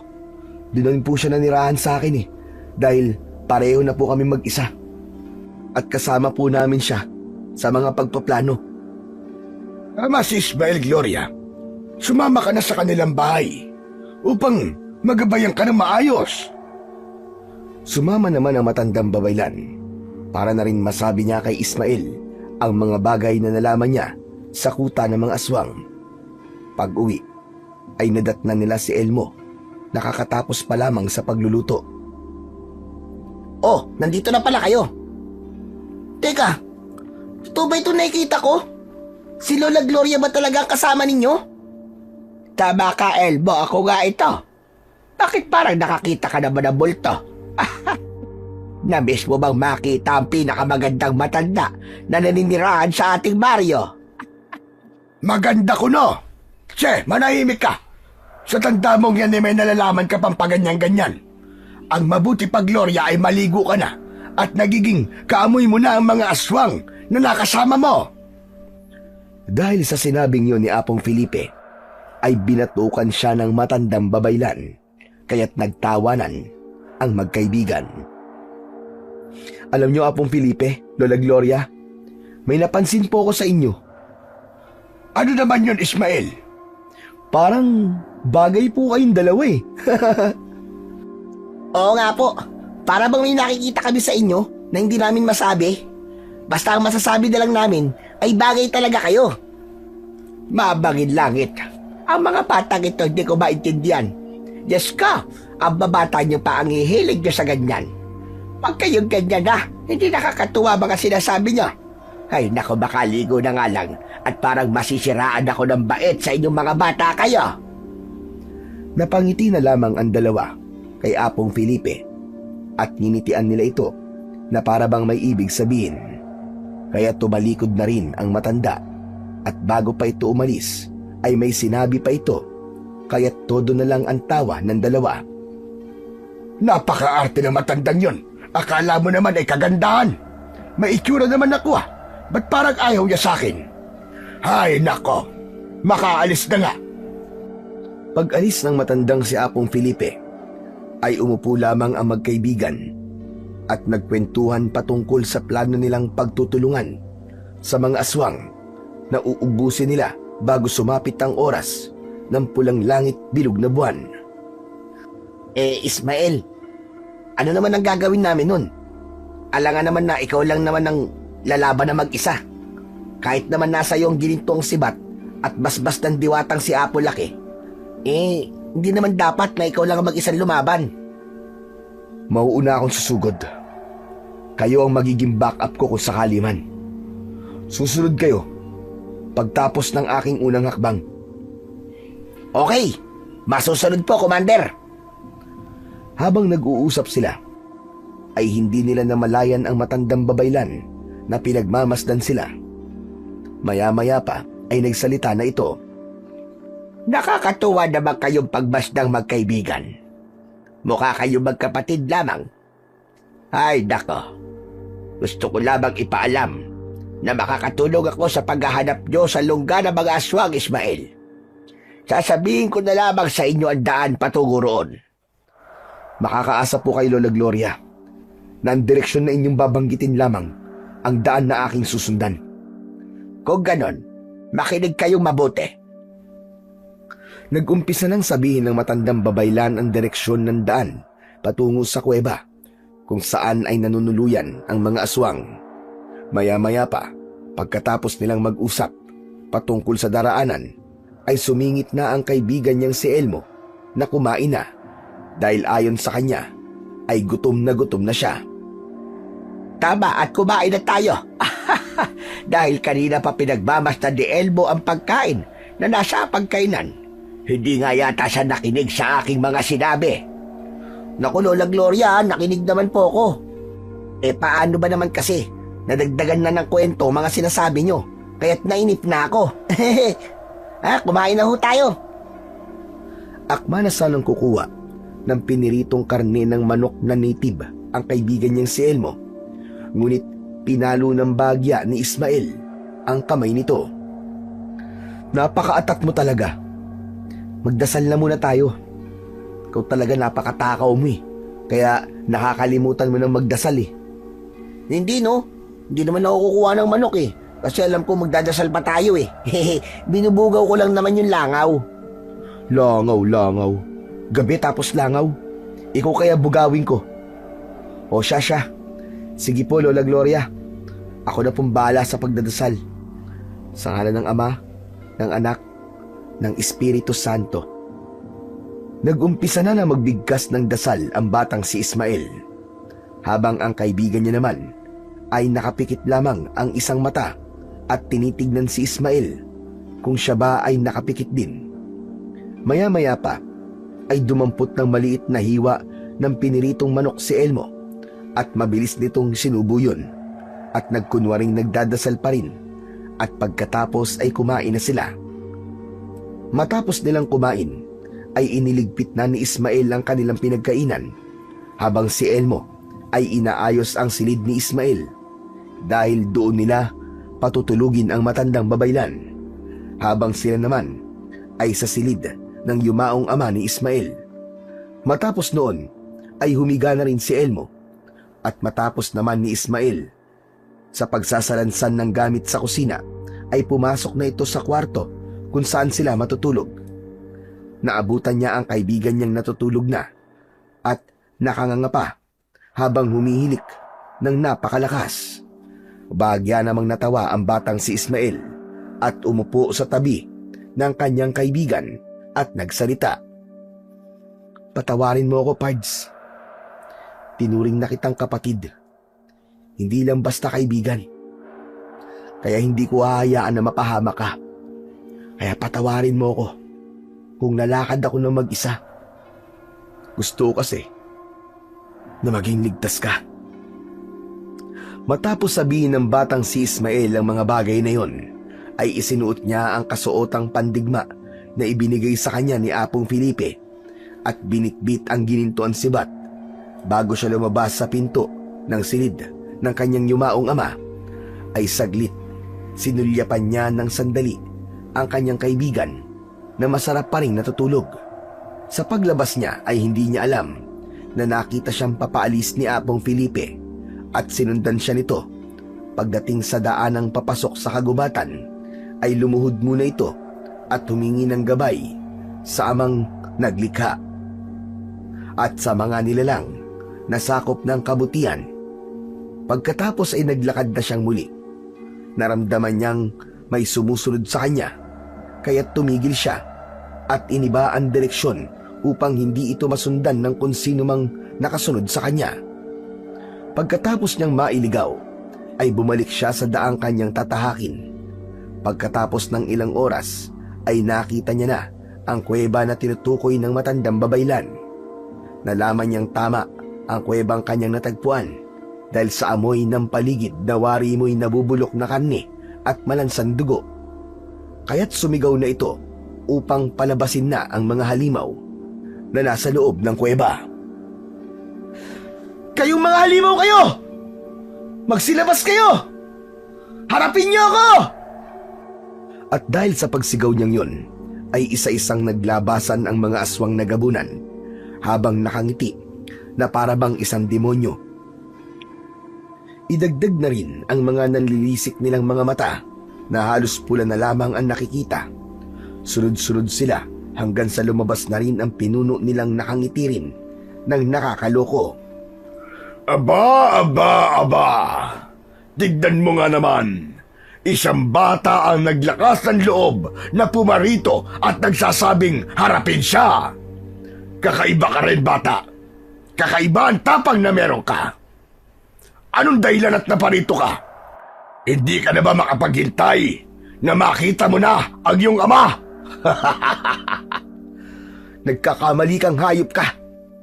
Nandito ako para ipaalala sa'yo ang mga utang ninyo na lumampas na sa kanilang limitadong oras. Gusto kong ipaalala sa inyo na ang utang na lumampas na sa pinakasukdulan ay kailangan ng bayaran kasama ang interes. Nagpunta ka rito para manakot. Bata, huwag mong sayangin ang oras. Dapat ang ginagawa mo ay sinusulit mo ang bawat oras na nabubuhay ka pa. Magpakasaya ka lang! Dapat kayong gumawa ng mga demonyo kayo. At sasabihin ko lang sa'yo, Diablong buang ka, na ang batang nasa harap nyo ngayon ang siyang tatapos sa maliligayang araw nyo. Huwag mo kaming maliitin, bata. Tama na ang pagpapatawa. Nakasuot ka pa ng ganyan. Akala mo ba, porke nagmukha ka mandirigma ay mandirigma ka na? Uhugin ka pa rin! Makikita natin kung sino sa atin ang uhugin. Sugod na! Nag-umpisa ng sumugod ang mga aswang na gabunan at hindi pa sila nakakalapit ay isang malapit na kontra-atake ang kanyang ginawa at bawat aswang na gabunan na kanyang nasugatan gamit ang kanyang sandatang ginintuang sibat ay agad silang nasusunog. Masyado niyo ako minamaliit! Mga walang bitaw! Inihampas niya sa hangin ang ginintuang sibat. Sabay nito ang pagliyab ng mga halimaw na hindi pa umaatake. Nanlaki naman ang mga mata ng pinuno ng mga halimaw na si Karim. Ilang sandali pa ay paunti-unti nababawasan ang mga halimaw. Ilan sa mga ito ay parang natatakot, ngunit dahil naririnig nila ang malakas na boses ni Karim na inuutusan sila na sumugod, ay wala na silang nagawa at umatake na rin. Mga damuho kayo! Ano bang ginagawa niyo, mga duwag? Sumugod kayo! Patayin niyo ang binatilyong yan! Habang abala sa pakikipaglaban ang batang commander, ay dahan-dahan itong nilapitan ng pinuno ng mga aswang. Dahil balak niyang gawin dito ang ginawa niya sama nito. Ngunit akma pa lamang na isasaksak niya sa likuran nito ang matutulis na kuko, ay malakas na sumigaw si Apong Felipe. Ismael! Sa likuran mo! Sa pagsigaw ng matandang si Apong Felipe, ay agad namang tumingin ang batang commander at nakita ni Karim ang pag-aapoy ng mga mata nito. Napaatras siya. Sa unang pagkakataon ay nakaramdam siya ng takot. Mabilis namang iwinasiwas ni Ismael ang kanyang ginintuang sibat at matapos ng ilan sandali ay naubos ang mga alagad at kalahi ng pinunong aswang na gabunan. Matapos nun, ay humarap siya sa pinuno ng mga aswang. Nakabayad ka na ng utang. Ngayon naman, kukunin ko na ang interes. Hindi pa tapos, bata. Dahil ang mga nakalaban mo ay isang mabababang uri lamang ng aswang. Ngayon naman, ipapakita ko sa'yo ang tunay na lakas ng aswang na gabunan. Gawin mo ang gusto mo. Pero isa lang ang masasabi ko sa'yo. Itong gabing ito, ang magiging katapusan mo! Pagkatapos sabihin yun ni Ismael, nagbago ang anyo ng pinunong si Karim at naging triple ang laki nito kumpara kanina. Nakipagpambuno ang batang commander sa pinuno ng mga aswang, ngunit nagkamali si Ismael ng hampas kaya't nasuntok siya sa sikmura ng kanyang kalaban. Bumagsak siya sa lupa habang halata sa mukha nito ang sobrang sakit na pakiramdam. Tatayo pa sana siya, ngunit mabilis siyang nasipa ng aswang at nabitiwan niya ang hawak niyang gininto ang sibat. Nag-aalala naman si Apong Felipe sa kanyang nasaksihan, ngunit tinatagan niya ang kanyang loob dahil naniniwala siya na kakayanin pa rin yun ng batang commander. Mag-umpisa ka ng magmakaawa, bata. Akala mo ba nang dahil sa natalo mo ang mga alagad ko ay madali mo lang ako matatalo? Yan ang isang malaking pagkakamali mo, bata. Binigyan na kita ng pagkakataon para iligtas ang iyong sarili, ngunit anong ginawa mo? Nagyabang ka pa, nagmalaki ka, nakakala mo kayang-kaya mo ang lahat. Ngayon, magmakaawa ka na! Hinawakan niya sa leeg ang batang si Ismael at ibinilibag yun. Ginawa niya yun ng paulit-ulit hanggang sa may lumabas na dugo sa kanyang bunganga. Nawalan na ng pag-asa ang batang commander. Ipinikit na lamang niya ang kanyang mga mata habang paulit-ulit siyang ibinabalibag ng halimaw na si Karim. Habang ginagawa yun, ay hindi na napigilan pa ng matandang si Apong Felipe at nagmakaawa na ito. Tama na! Tama na! Huwag mong patayin ang bata! Ako talaga patayin mo! Nagmamakaawa ko sa'yo! Napakasarap naman sa tenga ang aking naririnig na pagmamakaawa ng isang taong mahina. Tama yan! Magmakaawa ka lang na magmakaawa. Napakasarap pakinggan! Ngayon alam nyo na kung sino ang tunay na makapangyarihan. Alam nyo na rin siguro kung sino ang may hawak ng buhay nyo. At ako yun, ang pinakamalakas na nilalang na nakatayo sa kalupaan. Binitbit niya muli ang kaawa-awang si Ismael at isa pa ay hinagis niya ito. Ngunit sa paghagis niyang yun, ay napalapit si Ismael sa ginintuang sibat. Hinawakan niya lamang ito dahil nahihirapan siya. Bahagya niyang inilipat ang sibat sa kanyang tabi habang ang halimaw ay abala sa pagmamayabang. Lumapit siya sa matandang si Apong Felipe na hanggang ngayon ay nagmamakaawa pa rin. Matapos yun ay sinipa niya ito ng ubod lakas at narinig naman ng batang si Ismael ang paglagapak ng katawan ng matanda sa lupa. Napatingin ito at namuo ang luha sa kanyang mga mata. Kung akala nyo ang liwanag ang laging nagwawagi, papatunayan ko sa inyo na sa unang pagkakataon, ang kadiliman naman ang siyang magwawagi. Lumapit ito upang buhatin muli ang kaawa-awang bata. Ngunit namuhay uli sa kanyang loob ang katapangan dahil sa nakita niyang sinapit ng matandang si Apong Felipe. Kaya ginamit niya ang natitirang lakas upang magamit ang ginintuang sibat. Yuyuko pa lang sana ang halimaw para siya ay buhating muli nang bigla niyang sinaksak ng ginintuang sibat ang baba ng halimaw hanggang sa tumagos sa ulo nito. Hindi man lang lumabas ang dugo sa katawan ng pinunong aswang na gabunan, ay mabilis itong nagliyab at naging abo at tinangay ng hangin. Nagkamali ka. Dahil kahit kailan, hindi mananaig ang kasamaan sa kabutihan. At kahit gaano man kadilim yan, Kapag may isang liwanag, ay magiging katumbas nito ang bagong pag-asa. Nakatulog sandali ang batang commander na umubos sa mga gabunan sa gubat. Ilang sandali pa, isang boses ang gumising sa batang si Ismael. Yun ay si Apong Felipe. Tinulungan niyang tumayo ang bata at isinandal sa isang puno. Pinagpahinga niya ito dahil nakita niya ang paghihirap ng bata upang mapuksa ang mga aswang na gabunan. Ilang sandali pa ay dumating sina Elmo kasama ang mga kalalakihan na may iba't ibang uri ng sandata. Naku, Pards! Napuruan ka! Nasa sila? Igaganti kita!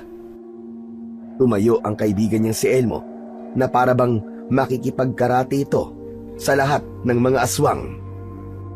Maya-maya pa ay dumampot ng bato ang batang si Ismael at binato ng bagya ang kaibigan. Hoy, tumigil ka na nga dyan, Elmo. Wala na, tapos na ang laban. Huli ka na. Tama si Ismael. Tapos na ang lahat. Naubos na ang mga halimaw. Malaya na tayo sa takot na dinulot nila. At dahil yun sa ating commander na si Ismael, ngayon ay napatunayan niyang karapat-dapat nga siya sa kanyang kinatatayuan. Pards, pambihira ka naman. Bakit inubos mo? Hindi ka man lang nagtira kahit isa. Nagpakahanda-handa pa naman kami tapos pagdating dito, ubos na pala. Sira ulo. Ang mabuti pa, para may ambag kayo kahit papano, buhatin nyo na lang ako pauwi ng baryo. O siya, sige. O, tara mga kasama. Pagtulungan natin siyang buhatin pauwi. Let's go! Ganun na nga ang ginawa nila. Pagdating sa baryo, ay mabilis na ikinalat ng matandang si Apong Felipe ang tagumpay na nakamit ng kanilang batang commander. Kaya naman, masaya ang mga tao at araw-araw ay may mga taong dumadalaw sa kanya. Binigyan siya ng mga prutas, gatas ng kalabaw at napatunayan niya sa lahat na hindi nagkamali ang ilan na ibigay sa kanya ang titulong naiwan ng kanyang ama. At dahil rin doon, napatunayan ng batang si Ismael na mas malakas ang pananalig, paghingi ng gabay sa ating Panginoong lumikha. Wala itong katulad sa lahat. At isa pa, dapat pipiliin nating maging mabuti at pumanig sa kabutihan dahil ang kabutihan ang siyandaan patungo sa katuwiran. Makalipas ang 1 linggo, ay nakaupo siya sa kanyang bagong pamilya sa harap ng kanilang bahay at pinagmamasdan ang mga batang nagtatakbuhan. Natutuwa ko, Apong Felipe, dahil nakikita ko na po ulit ang mga batang nagtatakbuhan. Hindi ko na rin po nakikita ang mukha nila na nababalot po ng takot. Tama ka, Ismael. At lahat ng yan ay dahil sa kabayanihan mo. Sana, kung nasaan man po si Ama ngayon, ay masaya siya sa tagumpay na nakamit ko. Sana nandito si Ama. Sigurado ako na kahit pasaway ako nun, ay magiging masaya siya. Dahil hindi na ako tulad noon. Nakagawa na po ako ng maayos. Nagawa ko po ang bagay na siguradong ipagmamalaki niya. Ismael, siguradong ipinagmamalaki ka ng iyong ama dahil nailigtas mo ang buong baryo. Naibalik mo ang sigla nito at naalis mo ang takot sa puso ng mga tao. Tama yung Pards. Sigurado ako na pinagmamalaki ka ni Mang Isidro sa mga oras na to. Dahil kung hindi dahil sa'yo, hindi magkakaroon ng katahimikan ng baryo natin. Nabigyan mo rin ng ustisya ang mga taong nawalan ng mahal sa buhay. Isa na ako doon, Pards. Kaya maraming salamat. Saludo ko sa'yo. Maraming salamat din po, Apong Felipe, Elmo, at Lola Gloria. Nang dahil naman po sa inyo, sa suporta po na ibinigay nyo, ay nagkaroon po ako ng lakas habang nakikipaglaban ako. Kayo po ang iniisip ko. Alam ko pong wala na si Ama, ngunit dahil sa inyo, alam kong may pamilya pa akong uuwian. Ay nako Ismael, tama ka na nga sa drama. Tignan mo si Felipe. Napakapangit na dahil naiiyak na sa mga sinasabi mo. Ay nako, umarya ka na naman, Tandang Gloria. Mambabaterya ka na naman. Kapag pinatulang ka naman, mapipikon ka. Uy! Ganyan na ganyan yung istorya sa pagmamahala na nabasa kong nobela eh. Magkaaway sa simula, tapos sa uli, nagkatuluyan. Napangiti na lamang ang batang commander. Dahil hindi siya makapaniwala na nawala na ang mga gabunan at natapos niya na ang laban ng kanilang baryo mula sa mga aswang na gabunan. Masaya siya sapagkat ilang araw ang lumipas. Hinintay ni Ismael ang pagpapakita sa kanya ng diwatang si Apu Laki upang maisaoli niya na ang ipinahiram sa kanyang gininto ang sibat. Ngunit dahil hindi ito dumating o nagparamdam man lang, ay itinabi niya na lamang ito upang kung sakali man na may nilalang uli ng kadiliman na susubok na magasik ng lagim sa kanilang baryo, ay handa siya upang ipagtanggol uli ang baryong pinakamamahal nilang lahat. Sa mundong ating ginagalawan, palagi nating iisipin na kailanman ay hindi magwawagi ang kasamaan. Kahit na gaano man kadilim ang iyong pinagdadaanan, na kapag may isang liwanag na nag-umpisa sa kalagitnaan ng dilim, ay mag-uumpisa dito ang bagong pag-asa. At hindi magwawagi ang kahit na anong klaseng dilim kapag ang liwanag ang siyang ating naging kasangga sa ating buhay.